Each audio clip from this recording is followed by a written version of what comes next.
अस्सलामुअलैकुम रहमतुल्लाहि व बरकातुहू। आप देख रहे हैं कुक विद मिरहा। आज हम बनाएंगे बहुत ही मज़ेदार बीफ कबाब रैप। तो चलिए आइए शुरू करते हैं।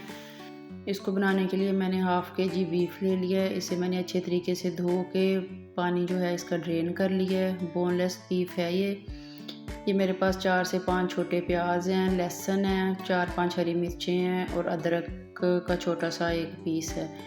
ये भी हम अपने चॉपर में डाल लेंगे। और अब हम इसमें डालेंगे बहुत सारा हरा धनिया।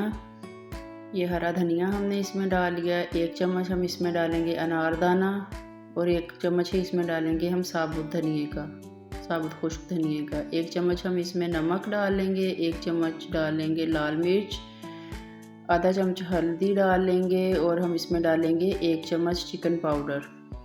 अब इन सब चीज़ों को चॉप कर लेंगे अच्छे तरीके से, मिक्स करेंगे इनको। कबाब का बैटर तैयार कर रहे हैं हम। ये देखें माशाल्लाह से बिल्कुल कबाब का मिक्सचर होता है जिस तरीके का, वो बनकर रेडी है। अब हम इसके कबाब बना लेंगे। जिस साइज़ के आप कबाब बनाना चाहते हैं उतना मटेरियल लें आप हाथ में। अगर आपके पास सीखे नहीं है कबाब बनाने वाली तो आप किसी भी स्टिक से या चम्मच की बैक साइड से बना सकते हैं कबाब। इस तरह का कोई मसला नहीं है। ये देखें, इसको गोल करेंगे और इस तरीके से हम अपने कबाब को शेप दे लेंगे। जिस साइज़ का आप कबाब बनाना चाहते हैं उतना मटेरियल लेके ये देखें आप इसको कबाब की शक्ल दे लें।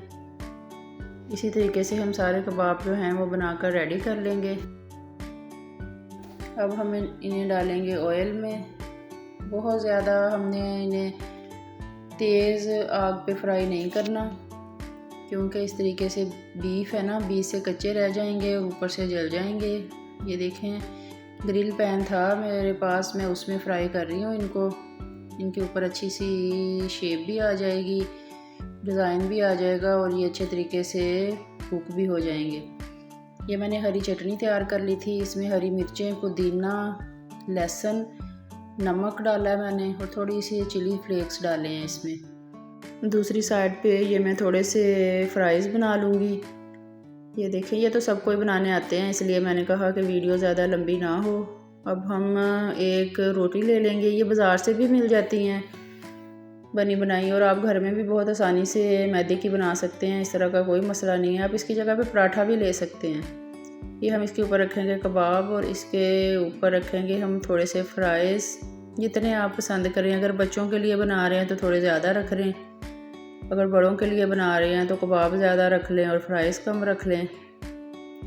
तो जितने आप रखना चाहें इसके ऊपर रखें। इसके ऊपर हम डालेंगे थोड़ा सा चीज़, मोज़रेला चीज़ है मेरे पास, ये डालूँगी मैं ऊपर। और इसके ऊपर हम डालेंगे हरी चटनी जो हमने तैयार की थी। अब हम बहुत ही एहतियात से इस तरीके से इसको फोल्ड कर लेंगे। ये देखें जनाब, ये हमारा रैप जो है ये बनकर रेडी है। अब हम इसे ग्रिल पैन में थोड़ी देर सेक लेंगे इस तरीके से। अब आपने कोई घी नहीं लगाना, कोई कुछ नहीं लगाना। अगर हल्का सा मक्खन का टेस्ट देना चाहती हैं तो मक्खन डाल लें, वरना ज़रूरत नहीं है। इसी तरीके से आप सेक लें इसको। ये देखें, हमारे बहुत ही मज़ेदार बीफ कबाब रैप बनकर रेडी हैं माशाल्लाह से। ये देखें, बहुत ही जूसी और टेस्टी जो हमारे रैप हैं वो बनकर रेडी हैं। तो ख़ुद भी खाएं, बच्चों को भी खिलाएं और मेहमानों के लिए बना के रखें। तो मिलते हैं नेक्स्ट वीडियो में, तब तक के लिए खुदा हाफिज़।